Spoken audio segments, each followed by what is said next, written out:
एक ऐसा गांव जहां जब किसी की शादी होती है तो वहां के लोग खुश होने के बजाय डरने लगते हैं। वहां कभी भी किसी की शादी होती है तो गांव में किसी ना किसी की मौत भी होती ही है, कहते हैं। यहाँ जब भी किसी की शादी होने वाली होती है तब इसमें एक दुल्हन की आत्मा घूमने लगती है।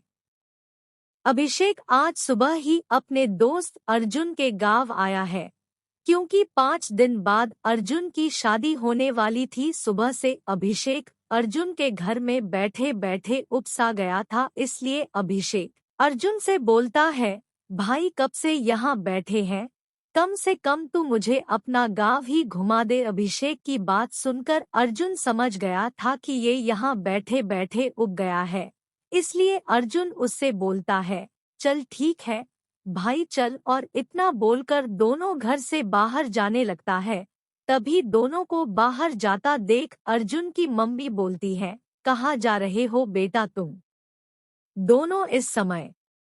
अर्जुन फिर अपनी मम्मी की बात का जवाब देते हुए बोलता है, कहीं नहीं मम्मी, बस अभिषेक को अपना गांव घुमाने ले जा रहा हूँ। फिर अर्जुन की मम्मी बोलती है, ठीक है पर रात होने से पहले आ जाना, तुझे तो पता ही है अपने गांव के बारे में। फिर अर्जुन जवाब देते हुए बोलता है, हाँ मम्मी मुझे पता है।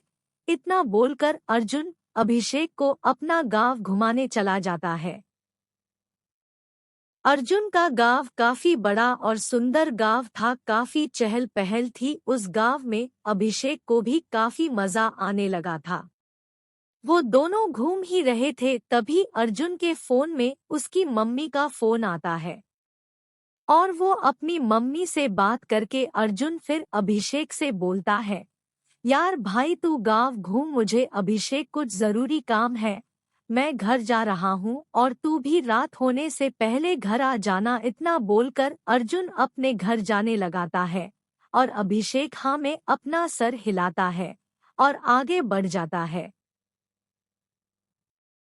फिर उसके बाद अभिषेक गांव घूमते हुए काफी आगे निकल जाता है, पर उस समय थोड़ा थोड़ा अंधेरा होने लगा था, इसलिए अभिषेक भी घर जाने को वापस चलता है, पर वो रास्ता भूल गया था। इसलिए अभिषेक अर्जुन से रास्ता पूछने के लिए अपना फोन अपनी जेब से निकालता है और अपनी किस्मत को कोसते हुए बोलता है, यार 1% बैटरी बची है, काश बात होने के बाद ही फोन स्विच ऑफ हो। ये बोलकर अभिषेक अर्जुन को फोन करने लगता है और जैसे ही अर्जुन फोन दूसरी ओर से उठाता है और गुस्से में बोलता है, अबे यार कहाँ है तू, अभी तक गांव में इतनी रात तक घूमना सही नहीं है। फिर अभिषेक जवाब देते हुए बोलता है, भाई पहले मेरी बात तो सुन ले, मैं यहाँ। अभिषेक ने इतना ही बोला था तभी अभिषेक का फोन स्विच ऑफ हो जाता है, पर उसके अभिषेक आगे जाने लगता है और सोचता है, अभी आगे कहीं से रास्ता पूछ लूंगा। यही सोचते हुए अभिषेक आगे तो बढ़े जा रहा था, पर उसे वहां आसपास कोई नहीं दिखता। तो अभिषेक को यह देखकर बड़ी हैरानी होती है, क्योंकि तभी थोड़ी ही देर पहले इस गांव में काफी चहल पहल थी, पर अब पूरे गांव में सन्नाटा सा छा गया था और अब दूर दूर तक कोई नहीं नजर आ रहा था।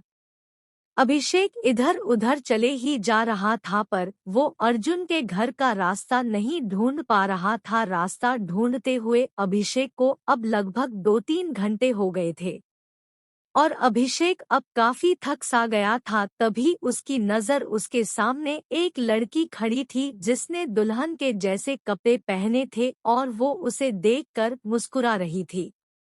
फिर उसके बाद वो लड़की अभिषेक के पास आकर बोलती है, आ गए आप, अब मेरे साथ चलिए। इतना बोलकर वो लड़की अभिषेक को अपने साथ ले जाने लगती है। अभिषेक कुछ समझ नहीं पा रहा था, वो बस एक बुद्ध बना उसके साथ चले जा रहा था। फिर उसके बाद वो लड़की अभिषेक को एक सेहरा पहना देती है और उसको एक गड्ढे एक पास लेकर जाती है, जिसमें उसने देखा कि कई सारे कटे हुए सर पड़े थे और उन सब ने दूल्हे के सेहरा पहने हुआ था। अभिषेक यह देखते ही वहां से भागने लगता है। अभिषेक लगातार भागे ही जा रहा था, पर तभी वो भागते भागते एक ही जगह पर रुक जाता है। वो इसलिए रुका था क्योंकि उसके देखा सामने बिना सर वाले लोग खड़े थे और उन सब ने दूल्हे के कपड़े पहने थे। शायद वो वही लोग थे जिनके सर उस गड्ढे में पड़े थे। फिर उसके बाद अभिषेक उनसे बचने के लिए अपने पीछे की ओर भागने को जैसे ही मुड़ा तो उसकी सांसें जैसे रुकने सी लगी थी, क्योंकि उसने देखा उसके सामने वही लड़की खड़ी थी और उसके पास दूल्हे के कपड़े थे और वो धीरे धीरे उसके ही पास आते जा रही थी और वो सभी बिना सर वाले लोग भी उसके ही पास आते जा रहे थे। तभी अभिषेक जहां खड़ा था वहां अचानक से तेज रोशनी हो गई। तभी अभिषेक ने देखा कि वो जिस गंबे के नीचे खड़ा था और उस गंबे की स्ट्रीट लाइट चलने के कारण ही वहां तेज रोशनी होने लगी थी।